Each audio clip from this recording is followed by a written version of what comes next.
Laidą pristato Salmo, didžiausios žūklės parduotuvės Lietuvoje. Salmo, žvejok su malonumu.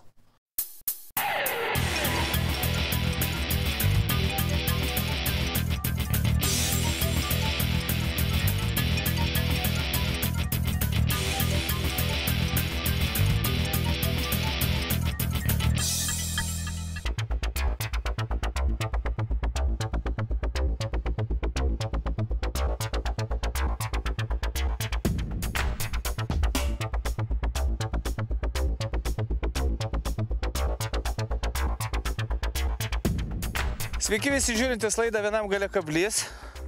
Šiandien mes svečiuose Kelmės rajone. Su mumis, kaip matėte, Eugenijus ir Kęstutis, mūsų geras draugas. Ir idėja šiandien kokia? Mes bandysim gaudyti lydekas. Taip, darbo mes turėsime daug. Lydekas neešeriai, gręžti reikės begalę kečių. Galim pagauti vieną, dvi žuvis, bet tai bus įdomu. Tai šiandien mūsų laida tokia ir skirta dideliom paieškom, daug darbo, lydekų žūklį. Na, o kaip ant ko, aišku, sužinosite eigoj. Liepia eiti gręžti ir gręžti daug, tai šiandien mes naudosimės šiuolaikinės elektronikos pagalba.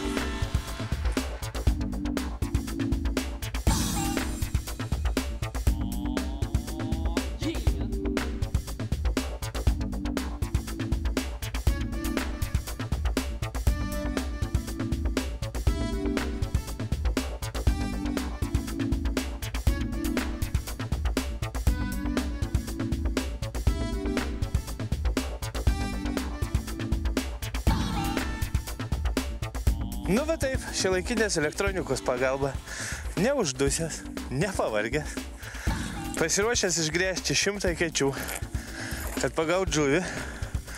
Aišku, šios dienos mūsų tema yra švytuoklės. Bet kokiu atveju tai bus taip. Tačiau švytuoklėm ir lydeklų žūklėj viskas, aišku, yra grubiau. Švytuoklės naudojamas didesnis, valai storesni, meškerės kiek kitokios. Tai viskas priklausys tik tai nuo to, ar šiandien lydekas norės kaip, ar jos atsilieps. Ir žiūrėsim, kaip bus. Visi naudojam Lucky Johną. Kas klasika, kas naujas, kas mebarų, kas šiandien veiks, tikrai nežinau. Bet manau, kad turėsim smagų ir įdomų laiką žvejodami lydekas.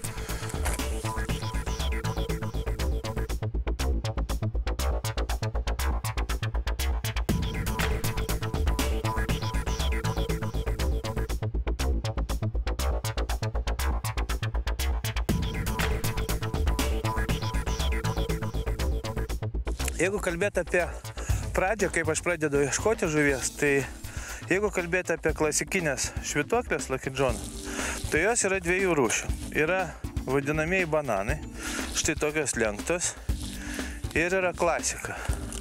Kuom jos skiriasi? Pavyzdžiui, paimkime mažesnę klasiką. Idėja, kaip matote, formose. Bananas, jis turi daug didesnį sparną, ilgesnį ir turi lenktą savo formą. Iš principo jis yra toksai žuvies šaukėjas, nes jis po ledu dirba pakankamai didelį ir ilgą amplitudę. Ir būtent aš tokiu pradedu žiūrėti, ar jį kas nors bando kramtyti ar nebando, bet idėja tokia, kad jisai tikrai iš daug toliau sukviečia žuvį. O jeigu jaučiu kažkokį prisilietimą, dar kažką, tai aš galiu keisti švytuoklę į klasikinę ir pabandyti ją išdirbti žuvį.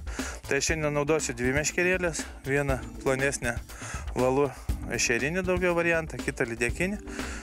Ir žiūrėsim, jeigu tik tai šitas tuktels, bet nenorės ryti, gal per didelę arba per plačią amplitudę žygiuoja, tai keisim į tokią mažesnę ir bandysim sugaudyti, kas yra kitas tenai, kažkas. Gali būti ar lydeka, ar gali būti ešerys, tuktelės.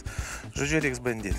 Tai va, bet pradžioje aš visą laiką darau taip, kad būtų švytuoklė, kuri iš tikrųjų dirba pakankamai ilga ir didelė amplitudė, kad iš toliau viliotų žuvį. Lydekai tai aktualu iš tikrųjų.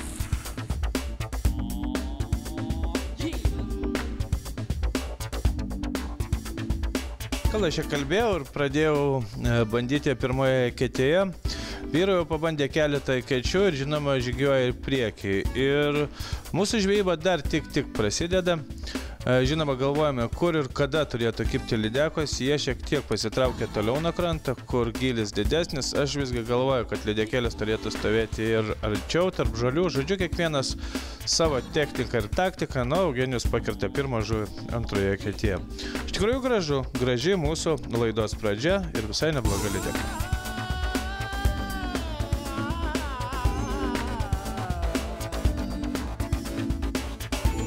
Nu va, Eugenijus atsidarė. Tik nesakyk, kad iš pirmos eketės.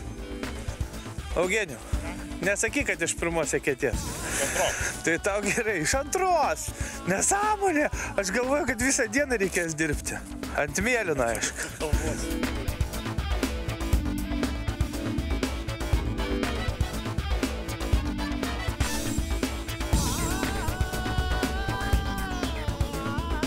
Nu, šaunuolis. Čia tu ką, lydekų dabar siaubas būsi, nori pasakyti. Gerai, liuks, atidarimas yra. Aha, aš gal ar tik krantą įsigrėžiau. Bet idėja tokia, žuvies yra, klausimų neturi būti. Ar ne? Taip. Super, super. Viskas, pradžia yra, dirbam toliau.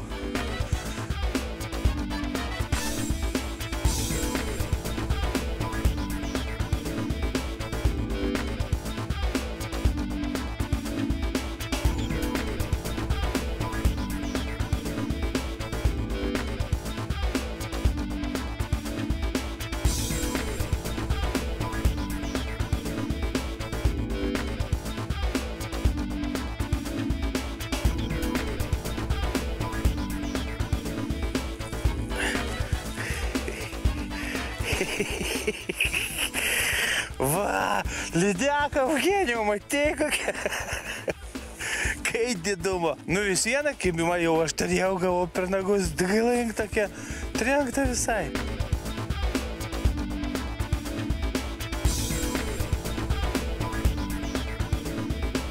Taigi tik pam, galvoju žerys. Vienas. Nu gerai, šitai nesiskaito. Apie švytuoklės kokias ir kodėl mes naudojam, aišku, pakalbėsim po žvejybos pabaigoj. Dabar tik pradžia, aišku, reikės jų daug keisti. Mąstyti, ką čia dar daryti, kaip čia pagauti daugiau žuvų. Kestas, pavyzdžiui, sakė, kad jeigu ištraukia kiti lydeką, tai dar verta pasidėti. Nes sakė, būna taip, kad randi čia matė daug žolių. Mes vis ištraukiam žolių. Ir būna taip, kad randi. Dabar, aišku, nieko čia nesimato po vandenį. Bet kažkokia akytė tarp žolių, kur švariau praeina švytuoklė. Ir gali būti, kad lydeka būdi iš vienos, iš kitos galo, žolės iš trečios. Vienoje vietoje gali porą lydekų stovėti ir antra gali irgi susidomėti. Bet, nu, gali taip būt, gali nebūt, bet kitiai, kur pagavai, Kestas bent jau sako, iš čia gaudo, kad verta pasidėti, nes yra ne vieną ir ne dvi lydekas pagavęs iš vienos eketės.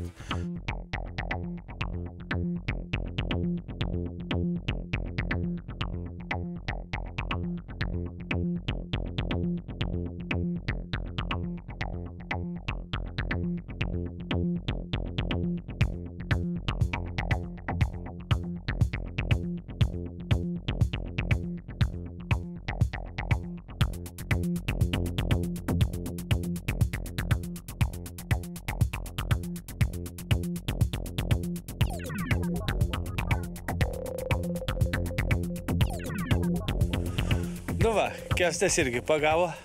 Aš savo neskaičiuoju lydekos, bet jau kažkoks veiksmas yra. Iš tikrųjų po 35 ekečių, nei vieno kibimo. Tai va toks lydeko ir darbas, reikia dirbti toliau, ieškoti, nes turi visiems šiandien man kaip lydeka. Ir vėl žygiavimas vyksta ežero pakrantėmis, kiekvienas renkasi savo mėgstamas spalvas, švytuoklės, šiandien apie jas būtinai pakalbėsime. Jų turime tikrai nemažai ir va, Eugenijaus viena mėgstamiausių Baro Audi spalva, apie šią spalvą jau sklando legendas ne tik Lietuvoje, tačiau ir tarp Latvijos meškeriotojų. Kodėl jin tokia įdomi ir kodėl jin tokia svarbesnė spalva lydekų žūklei, šiandien sužinosime laidos pabaigoje, tačiau išlindus saulė iš tikrųjų spalvos pradeda vilioti lydekas, nors ir ne pačias didžiausias, tačiau mes džiaugiamės, kad turime kibimų.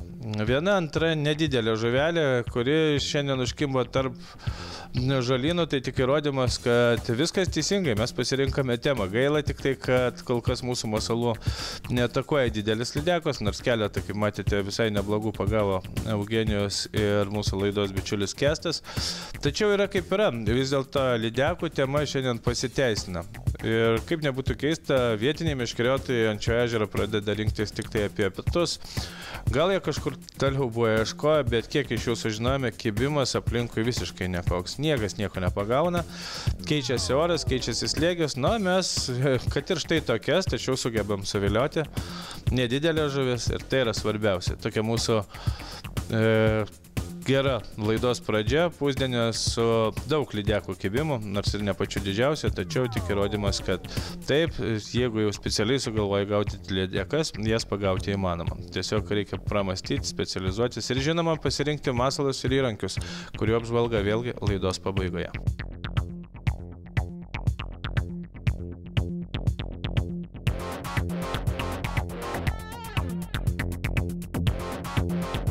Na va, tokia mūsų pirma dalis.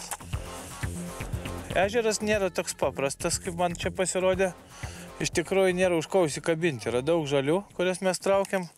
Gilių perkritimų praktiškai nėra. Ežeras plokštokas ir aišku, aš čia naršau per tą dėžutę, aš nesuprantu, kelintą jau pakeičiu švytuoklę. Vis bandau atrasti tą geriausią. Bet aš įsivaizduoju, kad ne švytuoklė esmė, o teisingai keitėjai. Pataikyti toj vietoj, kur yra žuvis. Jeigu kalbėti apie lydekų žvejybą, tai taip, meškeriotojo koja čia maitina dar labiau negu ešerių žvejybai.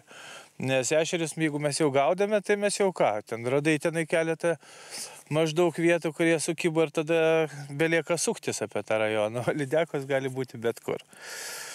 Tai va, tokia mūsų pradžia, nežinau, kas bus vakarop, diena trumpa kaip šūvis, lieka geros 2,5 valandos iki temimo.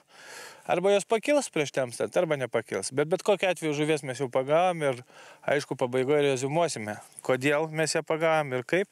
Tuo labiau, kad sausio 30 dieną jūsų visų laukia labai įdomi žuklės varžybos, kurios organizuoja klubas Žvejo Tribūna. Ir tos varžybos bus skirtos išskirtinai lydekų žūklei. Tai yra geras prizinis fondas, berods 700 eurų. Ir, aišku, ten susirinks tikrai daug žmonių pabandyti pagauti lydeką, išskirtinai lydeką. Ir kaip ją pagauti, kokie tam naudojami įrankiai, masalai, šiandien mes laidos pabaigoje būtinai papasakosime.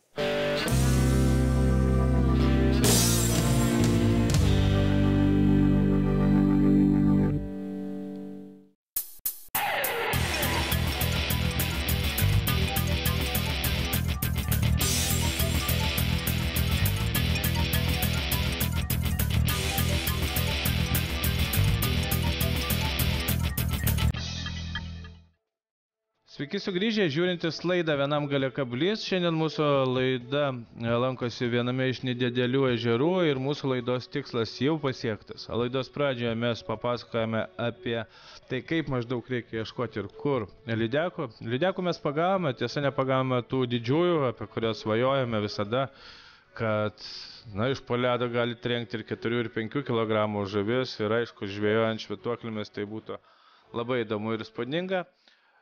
Bet tikslinę laidą apie lydekų žūklę, bent jau pirmoji laidos daly, mes sumastėme, kaip padaryti. Na, o vėliau mes atsitraukėme su Kestu bandyti tolyn į ežero vidurį. Ten Kestas sakė, gali būti, kad užkips vieną didesnę lydeką, tačiau lydekų ten mes nematėme, bet jau ešerių, tai patikėkit manim, štai tokių vidutiniokų, kurie kimba pakankamai nemažai kibo ežere ir iš ties jo žvejoti tikrai būtų įdomu, jeigu mūsų laida būtų skirta ešerių žūklei. Jie kibo ir radus tą rajoną, ten gerai sugrėžus, aš galvoju, galima padaryti lygiai tokią pačią gražią laidą apie ešerių žvejybą švytuoklėmis. Bet vis dėlto šiandien mes negrėžiojame ant vadinamųjų nedidelių šlaitukų, nebandėme sutankinti savo grėžimo, o tiesiog ieškojame lydekų žvejodami per gerą atstumą vienas nuo kito. Ir štai tokie ir didesni šeriokai pasitaikė, ir tai yra svarbiausia, kad vienas kitas stambesnis kirto į mūsų švytuoklę, o tai buvo gražu.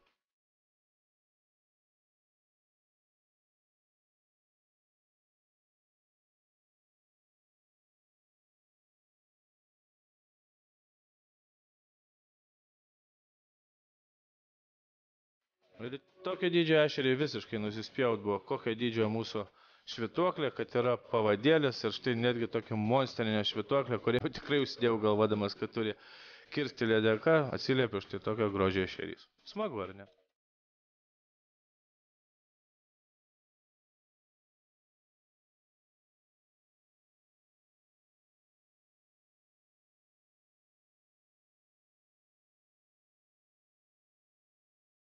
Bet jeigu ten, kur kimba ešeriai, neužsisėdėjome, nes tikėjomės, kad vis dėlto į vėlyvą vakarą prabils lydekos. Būna taip, kad jos sukimba ryte, paskiau diena būna tuščia, o vakaras vėl būna sėkmingas.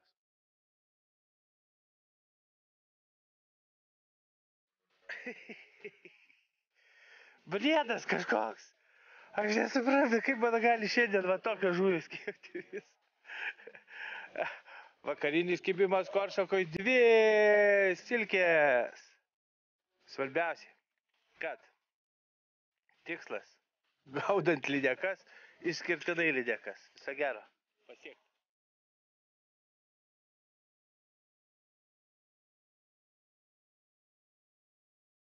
Nu, va, tokia šiandien buvo mūsų žuklė. Lydekų su visai nelauktais ešeriais. Eugenijau, sunku, ar nebuvo? Nu, tikrai sunku. Kas neturi elektrinio grąžto, tam sunku trigubai. Ai, ne dėl to, dėl žvejybos. Jo, lydekos, aišku, šiandien ir oras keitėsi 30 kartų. Visko buvo ir aš manau, kad tas lydekos nesuper aktyvės, bet mesgi sakėm, kad patarsim žmonėm, kaip jiem ruoštis varžybom, kurios organizuoja žvejų tribūną. Ir noriu priminti visiems, kad sausio 30, tai yra beros prieš paskutinę dieną, prieš lydeko draudimą, nes nuo vasario mėnesio lydekos bus draudžiama gaudyti ir jau ne tik gyva žuvelė, kur dabar draudžiama, bet bus draudžiama gaudyti ir dirbtinais masalais.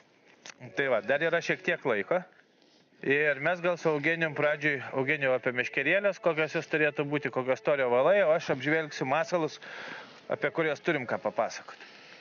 Šį kartą meškerėlės vėlgi mes gaudom be sargelių ir šį kartą tik tai su kietesnėm Pro Pike arba naujas modelis Team Salmo Pike.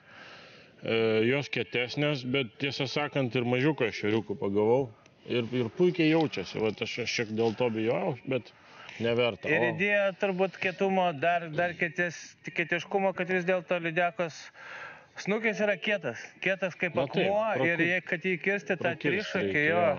Nes su minkšta meškerė iš viso šansų nebūtų praktiškai, nes aš esu matęs, kaip gaudė su minkšto meškerėm žmonės, tai būna piu, oi, klibimą turėjau, bet net jokio kirtimų. Valas tai tikriausiai reikėtų, 2,2 jau turbūt mažiausias. Aš 2,5 gaudau. Aš irgi panašiai, turbūt, kad 2,5 pas mane ir nėra čia ko smulkintis. Aišku, rytelės, vėlgi mes pasiėmėm tokias, kurios turi stabdį. Tai galima, aišku, šito meškerėm yra laikiklis toks, kad galima įdėti ir paprastą. Beinercinę rytelę, tai žeminę. Bet iš principo stabdis turi būti, nes kai jūs kertat žuvį ir tas bzz, jeigu didesnis pirmasis turi nuėjimas būti. Ypatingai, kai gaudai nedideliam gilį, tai ypatingai aktualu. O dabar apie švytuoklės, aš bent, kiek mes nedaug su Eugenijum dirbam, geri 3 metai lydekos. Yra pakankamai įdomios žuvės ir kuo toliau, tuo įdomesnių variantų mes atrandame. Visų pirma, gal Eugenijau tu apie mibarą, apie savo spalvą, vis dėlto tavo įdomi ta spalva. Šita spalva įdomi tuo, kad iš tikrųjų galima papasakoti net 3 istorijas. Pradžiai tai sakykime, kaip jinai atsirado. Tai tas mūsų paslaptingas japonas ninja, kuris slepia savo vardą ir pavardę, jisai mėgsta Audi mašinas. Ir Audi vienais metais padarė tokios spalvos automobilį. Rudos baisios tokios. Kritikai, aišku, iškritikavo, visi išjuokė, bet žmonės paėmė ir išpirko. Jisai irgi tokią turėjo. Tada jis nutarė tai padaryti tokį balansyrą švytuoklį. Tam, kad dar įdėt ne tik tai, kad būtų įdomu, jisai nudažė, sudėjo tos taškiukus. Taškiukai vienas dalykas atkartoja kažkokios japoniškos žuvelės irgi taškiukus, kurie atsiranda per nerštą tos žuvies. Jisai galvoja, kad čia jau instinktas paveiks. Bet klausyk, tu su juo visą laiką pagauni. Tu pagauni ne tik filmavimo metu, nors pagavai ir Liepojoj tada, būtent su šita spalva. Paskui mes su tavimi atidarinėjom sezoną tokio baisaus karjerą, kur visai nebuvo žuvies. Visiems tu sugebėjai ten 2 lydekas pagauti ant tokio. Na, tie taškiukai... Kodėl tu ją tiki? Aš netikiu. Tie taškiukai dar be viso ko, jie atspindi ultravioletą. Nu čia žodžiu basnios prasideda viskas aišku. Bet aš pastebėjau, kad geriausiai veikia, kai diena šviesi ir šviečia saulė. Ir vėlgi pagavom šiandien, tada kai saulutė išlindo, aš iškart jau įsidėjau. Dėl to, kad nėra jokių atspindinčių dalykų, gal nebliksi, gal žuvėriai nereikia to tokio spindėjimo. Tokia matinė spalva, skaidrus vanduo, aš kažkodėl tikiu, kad to reikia. Aš aplamai linkęs į tamsias spalvas, ten juodas, rudas, o šita tokia, įdomi spalva. Ir aš ją patikėjau, ir faktai rodo. Aišku, o kas netiki tokia spalva, tai Mebara turi pačių vairiausių spalvinių gamų, čia kiekviena meškeriotoja gali įsirinkti, o aš dabar dar šiek tiek apie tai, kas šiandien įvyko ir kodėl buvo kibimai. Visų pirma, aš jau pasakojau apie tuos bananus, kurie realiai yra ieškotojai. Jie toliausiai eina po ledu, apsisuka ir būtent tą formą iš tikrųjų tokie iš toli pakviečia žuvį. Kestas būtent šitą spalvą pagavo. Man tokia irgi, kaip tu sakai, pritemdyta toksai liniukas, ar ne? Toliau, jeigu yra daug žolių, kai mes turėjom tokį vietą, kur yra daug žolių, gal tas labai tolimas nuėjimas irgi nėra gerai. Reikėtų šiek tiek sustabdyti, kad mažiau kabintų žolės. Tai yra klasika. Vėlgi Eugenijus pagavo pirmą lydeką ant klasikos tarp žalių, ant tokio pačio tik mėlyno, tik jau nutraukė ir ne po to. Tai yra klasikiniai. Ir aišku, matėt, aš pagavau naujos spalvos lydekėlę, ant naujo masalo, tai yra Baltija vadinasi švytuoklė, kuri jau dabar vėlgi deficitas visas. Ir ką aš norėčiau pabaigdamas kalbėti apie lydekas, kad apie dydžius. Vis dėlto aš įsitikinau, kad reikia rinktis didesnius dydžius. Kai aš pagavau vakare, vėlgi kažkaip tai gaudžiau ant to krokodilinio tokio masalo, pagavau gerus 2 ešerius, kai mes su Kestu buvom nuėję į centrą ežero. Vėlgi aš su to pačiu daviausi, grįžinėjau atgal, nieko neturėjau. Užsidėjau didelę švytuoklę, tokią. Ir turėjau gerą smūgį per nagus, aišku, ten buvo nebloga lydeka, tiesiog kažkodėl tai nepasikirta. O po to jau bandžiau gaudyti, galvoju, čia vakaras, gal tos lydekos atsargios, nes iš tikrųjų visą dieną sunkiai kibirų įsidėjus, tai tokia mažesnė. Čia yra, kiek, 3 ar 5? Čia 5. Čia 5 centimetrų. Ir matėt, pagavau 2 baisias mažytės ilkės. Tai aš įsitikinęs, kad jeigu jūs dalyvausit varžybose ir norit pagauti vieną žuvį, su kuria galite laimėti, galų gale 2, tai nesismulkinkit su masalais. Aš manau, kad 7 cm, netgi 9 cm ant storo valo 2500 dirba idealiai. Valas tokio masalo negesina, bet jisai iš tikrųjų gali atnešti didesnę žuvį. Kas buvo šiandien įrodyta? Didesnę žuvį Eugenijus pagavo ant didelės švytuoklės, vėlgi didesnę žuvį pagavo mūsų draugas Kestas ant didelės švytuoklės. Tai aš daryčiau taip, iš principo. O lydekų žuklė yra įdomi, sunki. Gręžioti reikia daug. Gręžioti daug, darbo reikia daug, bet tas darbas atsiperka ir galų gale mes vis dedamės tą žinių bagažą ir galvoju, dar po 5 metų mes būsim nepramušami lydekų medžiotojai. Jeigu neateis atšilimas ir užšals. Tai va, tokia šiandien buvo mūsų laida. Ačiū Eugenijau tau už kompaniją, ačiū Kestui, Kestas išlėkė, gražų ežerą mums parodė. Tikimės, kad ten tas pakilimas kažkada lydeko bus ir mes būtinai jo pataikysim, o šiandien tiek. Nepamirškite, varžybos jūsų laukia, aš nežinau, gal ir mes su Eugenijum netyčia ten įsibrausim. Pabandykite, verta pakovoti su tokia žuvim ir palikti savo tikrai gražių įspūdžių uždarant žuklės sezoną, poledinį lydekų žuklės sezoną. Šiandien tiek, nei žvyno, nei degos, lygiai po savaitę.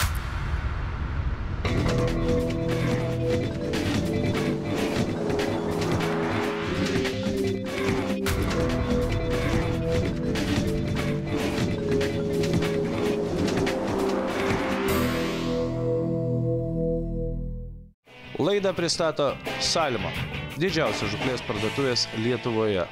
Salmo, žvejok su malonumu.